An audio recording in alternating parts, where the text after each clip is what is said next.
dunidan waxaa laga helaa waxyaabo qurux badan. Adiga ayaana ka mid ah. Haa, adiga ayaa ka mid ah.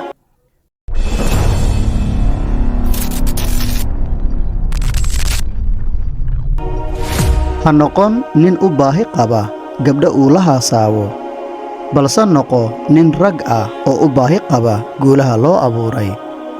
Marnaba yuusan shaki kaa gelin in hareerahaaga aan ka dhowayn cadow, sababtoo ah cadowga midka ugu xun uguna khatarta badan ma ahan midka ku soo hor istaaga si uu kugu muujiyo cadowtinimada uu kuu hayo, balse waa midka qarsoon ee aadan ogayn halka uu kaa jiro. dunidan waxaa ku wada nool dad xun oo wanaagga laga dheereeyey, iyo dad wanaagsan oo wanaagga loo hibeeyey, balse waxaa tiro badan dadka xun. si loo yareeyana ugu yaraan adiga noqo mid wanaagsan. nolosha ma bixiso wax kasta oo lagu dadaalo keliya, balse marmarka qaar waxay bixisaa wax ka sii wanaagsan waxa lagu dadaalay. ee marnaba ha yaraysan dadaalkaaga. ha u silcin qof isagaba ku faraxsan xaaladahaaga adag ee aad ku jirto. ha u rajabeelin qof isagaba daba orda riyooyinkiisa. hana u dhiman qof isagaba rajaynayo inuu noolaado in badan. in lagu qalbi jebiyo laguna dhaawaco ma ahan wax ku cusub dunida, sababtuna waxay tahay inta aadan adigu dhalan ayay dunidan joogeen dad sida adigoo kale la qalbi jebiyey lana dhaawacay, laakiin ka kabsaday. laakiin ka kabsaday. si kastoo ay wax ugu dhacaan, adigana waad ka kabsan doontaa alla idinkiisa.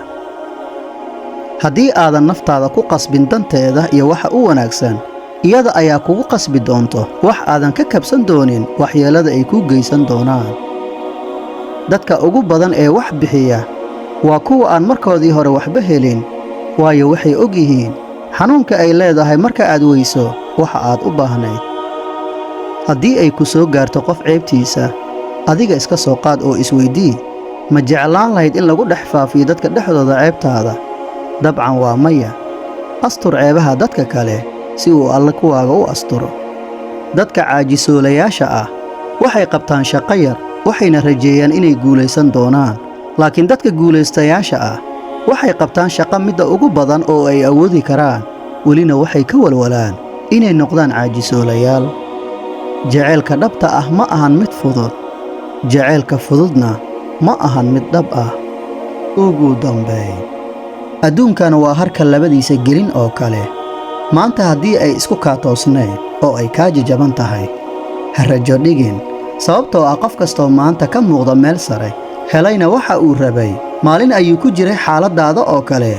balse ma rajo dhigin, ee adiguna ha rajo dhigin, una dhabar adeeg sida aad wax walba u hagaajin lahayd si aad uga baxdo xaaladdan adigoo kaashanaya rabbigaaga.